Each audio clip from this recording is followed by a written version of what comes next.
आज ही की जो बयान है जिस पर आप लोगों का इतना गुस्सा फूट पड़ा है, आज भी राहुल गांधी के लिए गद्दार शब्द का इस्तेमाल आप लोगों ने किया है जी। आज भी राहुल गांधी को एंटी नेशनल और देशद्रोही आप लोगों ने बताया है, देश विरोधी बताया है। नहीं, प्राची जी को कब कहा गया है? प्राची जी को कब कहा गया है? प्रत्युत्तर दिया गया है। ये जब आप जो है अभद्र अपशब्दों का प्रयोग करेंगे तो पलटकर वही शब्द आपके लिए प्रयोग में ला दिया गया। तो इस पर भाई शुरुआत किसने की, छेड़ा किसने? तो उसका प्रत्युत्तर देना, प्रतिकार करना, यह तो हमारा संवैधानिक अधिकार है ना। प्राकृतिक नियम भी है कि अगर प्राची जी के लिए कोई अभद्र शब्दों का प्रयोग करे तो प्राची जी पलटकर जवाब दे सकती है। बिल्कुल मैं जवाब दे सकती हूँ प्रेमचंद्र जी, लेकिन श्रीमान राहुल गांधी ने, लेकिन राहुल गांधी के लिए आप लोग किन किन शब्दों का इस्तेमाल करते हैं? सम्माननीय मंत्री पार्टी के लिए आप किन किन शब्दों का इस्तेमाल करते हैं? आपको बेहतर पता है ना। आप तो आए दिन बताते हैं कि राहुल गांधी और पूरी की पूरी कांग्रेस पार्टी की एंटी नेशनल पार्टी है। आप तो आए दिन बताते हैं राष्ट्र विरोधी पार्टी है। आप तो आए दिन बताते हैं कि वो दुश्मनों से जाकर मिल जाते हैं।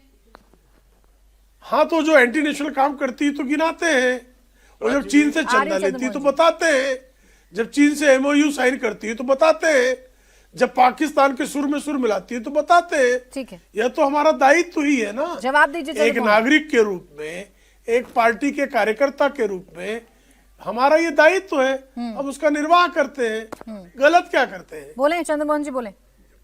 रवनीत सिंह बिट्टू ने कौन सी गद्दारी की? कृपा करके सुन लीजिए, बताएं। रवनीत सिंह बिट्टू के खाते सुन लीजिए, इस देश से गद्दारी करने वाली कौन सी गतिविधि है? कृपया बताएं।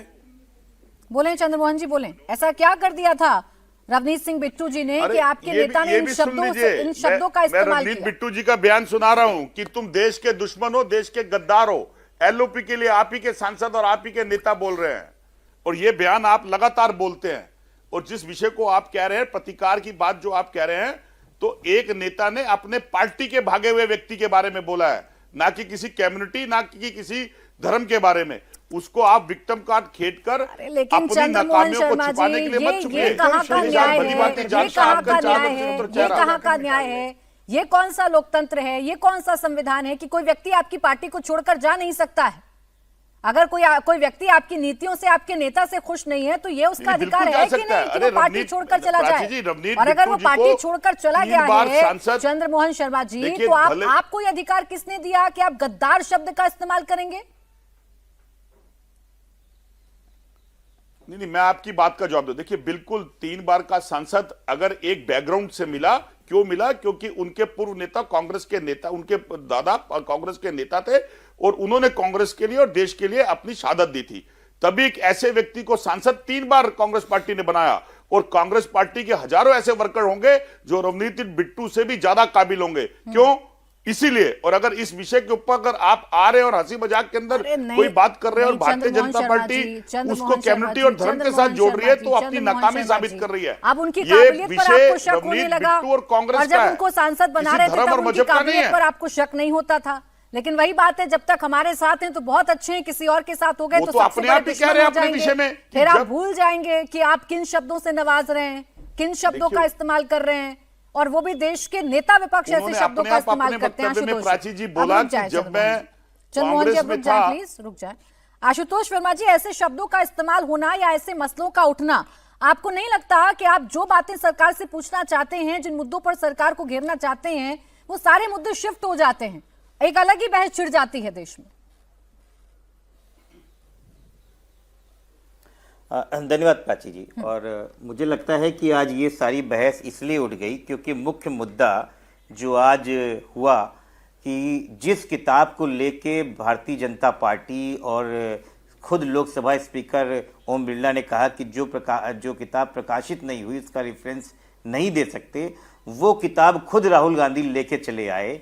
इसलिए इस पूरे मुद्दे को डाइवर्ट करने के लिए उसको गद्दार पे डाइवर्ट कर दिया गया है आज।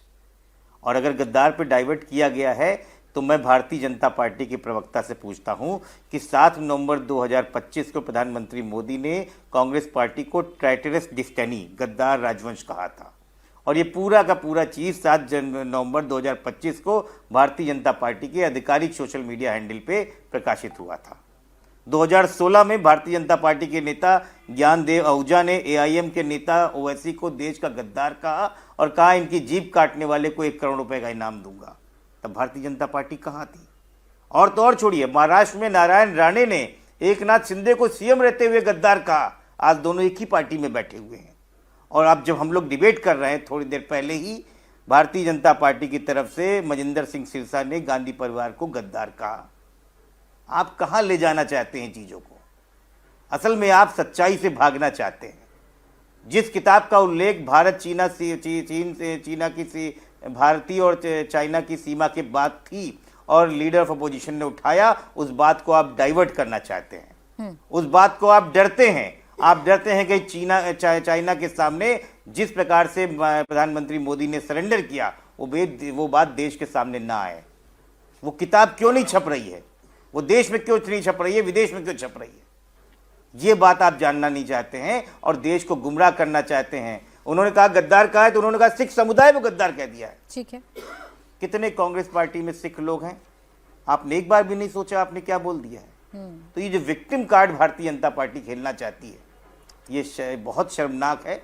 और देश से सच्चाई छुपाने का काम बंद कीजिए। देश को बताइए कि 56 इंच का सीना कहाँ 56 इंच का हटके 5 इंच का रह गया।